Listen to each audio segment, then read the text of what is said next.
Alright guys, what's going on my PT peeps and Walking Dead family? Welcome to the PT channel. I'm One Eye Bri, back to talk about The Walking Dead Season 9, and we're going to discuss the fight between Beta and Daryl and if it lived up to the hype. Did you like it? Did you love it? Did you think it was stupid? We're going to give you my take on it, but obviously if you're worried about spoilers, just stop watching. But spoiler warning for the show from Season 1 to Season 9, The Walking Dead comics. Like I said, spoiler warning. Well, the Beta-Daryl fight happened, and to me, it was alright. It could have been better, but I'm just wondering how Beta is going to get his way out of this. How he didn't break his legs, break his back, break something, but he stood up at the end. And we all know it has to do with Beta being a big character going forward in the series, most likely for Season 10. So they couldn't kill off Daryl and they couldn't kill off Beta, that's for sure. But let's talk about Connie for a second. And in the episode, Connie was badass, and I'm loving the character more and more and more, but how did she duck the knife by the whisper? She's looking forward the entire time, and people are telling me that she saw the shadow.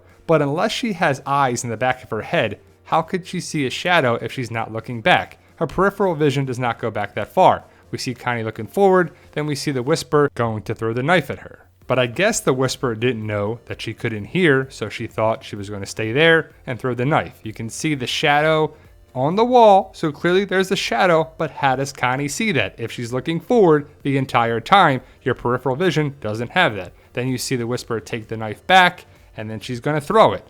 But again, Connie, I believe, is looking forward the entire time. So maybe I'm being too hard on the show, and that's what people love to say, but if Connie is looking forward, she can't see the shadow. So my point was that it doesn't make sense, but I'm glad Connie is safe. But the last time we saw her, she's looking forward, the whisperer takes the knife back, and Connie ducks. She actually ducks before the whisperer takes the knife back if you slow down the sequence and you watch it. But either way, Connie ducks and the knife hits the filing cabinet. But it started this whole debate that Connie can actually hear, but she can't differentiate the noises or this or that. And I just thought it was interesting, and I wanted to bring it up because it was in the same episode. And then Dog saving the day reminded me of Shiva saving the day for sure. It was a great moment of the episode. But let's talk about some fights. Shane versus Rick is a great one. Do you think Shane won? Do you think Rick won? It's debated, kind of, but Shane lost at the end, so we give it to Rick, I guess. Rick got his butt kicked by the governor. He was saved by Michonne. The governor got Michonne. It was awesome.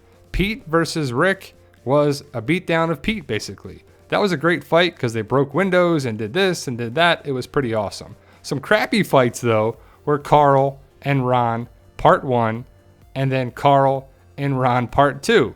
It was pretty weak, and it was the worst fight. Carl's like, "Oh, what are you doing? Oh, stop. You put the shovel down." But it was pretty weak. A great fight was Morgan versus Jesus, even though both characters really couldn't hurt each other because they were important going forward. And maybe the best fight, the fight to the death, was Simon versus Negan, and Negan won, and Simon lost his life. But let's get to Daryl versus Beta. It started off pretty good.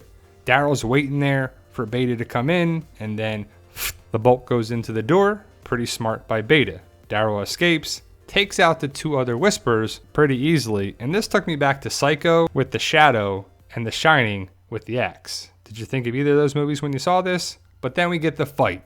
Beta charges through, breaks through the drywall, and attacks Daryl. Picks him up almost like a football player would and slams him against the supports, and it was pretty cool. It was like, boom, he comes and charges in. But then he kind of drops him. He doesn't really keep the momentum on there.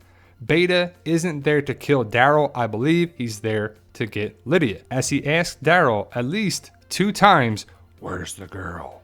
Where's the girl?" Daryl is on the ground, and Beta takes out one of his knives. Daryl gets up and grabs the wood behind him. He swings it at Beta, but it was almost like neither character wanted to hit each other. And I have to say, Beta is huge, and he's pretty hard to miss. Daryl takes his knives out, Beta takes his other knife out, and they swing at each other wildly. But you can kind of hear metal hitting, so I guess that's supposed to be the knives hitting each other, and that's pretty cool. There was an earlier report that Beta might have been wearing some armor or something that the knives couldn't get through, and maybe that happened because Daryl did stab him in the chest with his knife, and Beta seemed to be okay. But we continue with the fight, and Beta has his knives out. I believe Daryl lost his, and Beta decides to kick Daryl onto the ground. And Daryl ends up on the ground a lot in this fight.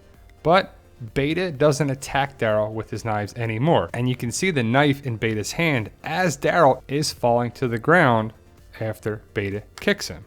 Like I said, Daryl ends up on the ground several times in the fight. It's kind of like win a little bit, lose a little bit, win a little bit, both sides. It's kind of like a draw, but ultimately Daryl got the upper hand at the end. Beta picks him up and slams him down, and picks him up and slams him down a couple times in the fight. And Beta's got Daryl dead to rights right here, but then he picks him up and brings him towards the saw. See the X right there? Yes, I know they're sheaths, and that's how the knives would be positioned, but it's still an X. As Beta has Daryl by the saw blade, I think it was a missed opportunity to say something here, like you'll join us one way or another, or something like you'll become a guardian of ours, or something. I don't know. It would have been pretty cool. But Daryl gets away. He kind of just pulls away from Beta. Beta falls to the ground and gets pushed towards the glass window that's just sitting there, and Beta starts to lose the fight right here. And again, it's back and forth, but Beta really had the advantage on Daryl several times.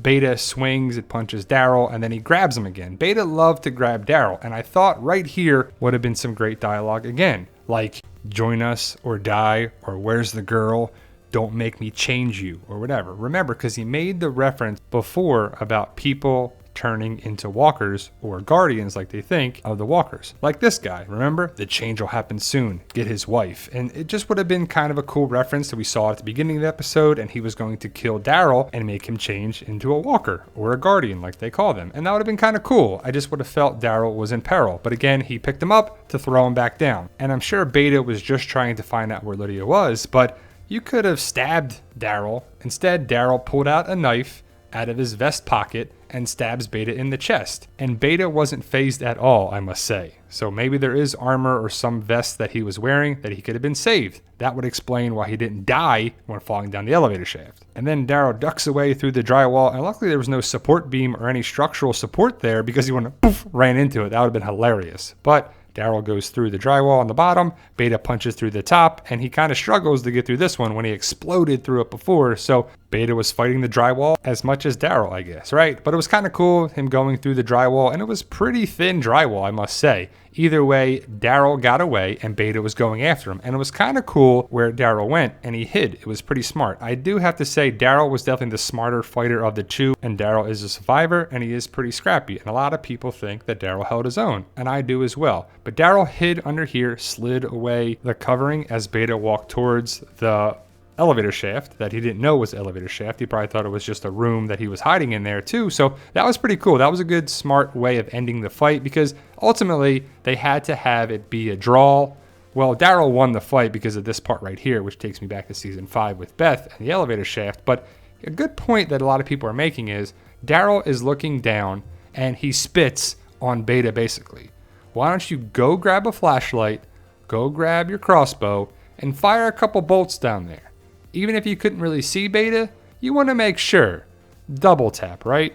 Zombieland, double tap. And I agree with the points people made about him not firing any crossbow bolts. And I think he should have. And then he told Henry basically a quote that the world's a big place and that they can go anywhere to get away from these crazy whispers. I see it as a possible connection for Rick, that he may go looking for Rick and maybe they can go find them in another state or somewhere else. I think it's pretty cool. What did you make of it? But we'll see. And again, neither Daryl nor Beta could die in this fight because they're pretty big characters going forward. And how do you think Beta gets out of this position? I mean, he's a couple stories down. I guess we'll open up the elevator top and go down and just go through the elevator and get off on the floor. But do the Whisperers know where he is? Are there any Whisperers on the first floor? And I would assume we don't see what happens to Beta here. He'll just end up back at the Whisperer camp and meet back up with Alpha and see what happens with him. Maybe he has to get medical attention. I mean, he should, right? He probably has at least one thing broken after falling that far down and landing on a metal elevator. So let me know your thoughts. Post your comments below. Was it a great fight? Was it the best fight? Was it weak? Was it living up to the hype? I thought it was okay.